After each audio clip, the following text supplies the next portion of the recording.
بسم اللہ والصلاۃ والسلام علی رسول اللہ۔ السلام علیکم ورحمۃ اللہ وبرکاتہ۔ درود شریف کی فضیلت، اہمیت اور فوائد کے بارے میں آپ نے بہت کچھ سنا پڑھا ہوگا، علماء کرام کے بیانات سے بھی بہت کچھ حاصل کیا ہوگا۔ یہ خاکسار بھی درود شریف کے باب میں کچھ ایسے واقعات پیش کر سکتا ہے، کرنا چاہتا ہے جس سے عوام الناس کو، امت مسلمہ کو فائدہ پہنچے۔ پہلا واقعہ پیش کرتا ہوں۔ جنوری 2013 کی بات ہے۔ کینیڈا سے کوئی صاحب انقلاب لا رہے تھے۔ اب آپ کہیں گے اب تک تو آیا نہیں، تو وہ بہرحال کس طرح لا رہے تھے، کیوں نہیں آیا، وہ میرا موضوع نہیں ہے۔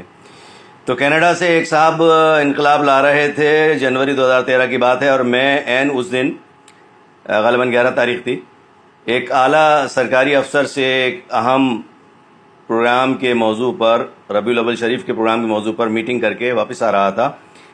جمعے کا وقت تھا، تو میں نے استاد گرامی مفتی محمد اطہر نعیمی صاحب کی اقتداء میں جمعے کی نماز ادا کی جامع مسجد آرام باغ میں، اور وہاں مجھے ایک ٹیکسی ملی جو بہت ہی پٹیچر حالت میں تھی، مگر مجبوراً میں نے اس ٹیکسی میں سفر کرنا گوارا کیا۔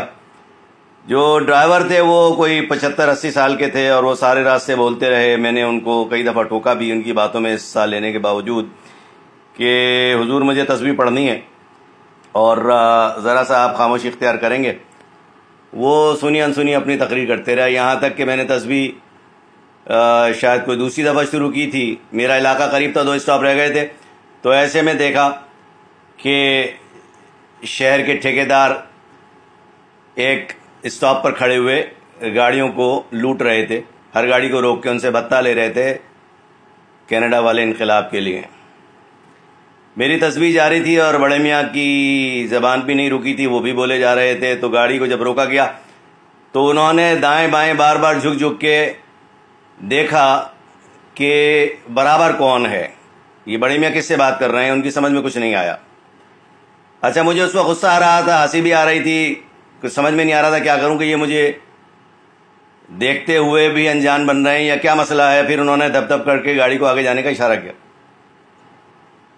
بعد میں غور کیا تو پتہ چلا کہ جو مخصوص درود شریف میں ان دنوں پڑھا کرتا تھا تواتر سے، اس کی برکت سے ان کی آنکھیں اندھی ہو گئیں، یہ مجھے دیکھ ہی نہیں سکے، ورنہ دوسروں کی طرح یہ مجھ سے جبری بھتہ بھی لیتے، اور جیسا اور لوگوں سے پتہ چلا موبائل بھی نکلوا لیتے اور بہت کچھ نکلوا لیتے۔ یہ درود شریف کی طاقت کا ایک ادنا نمونہ ہے۔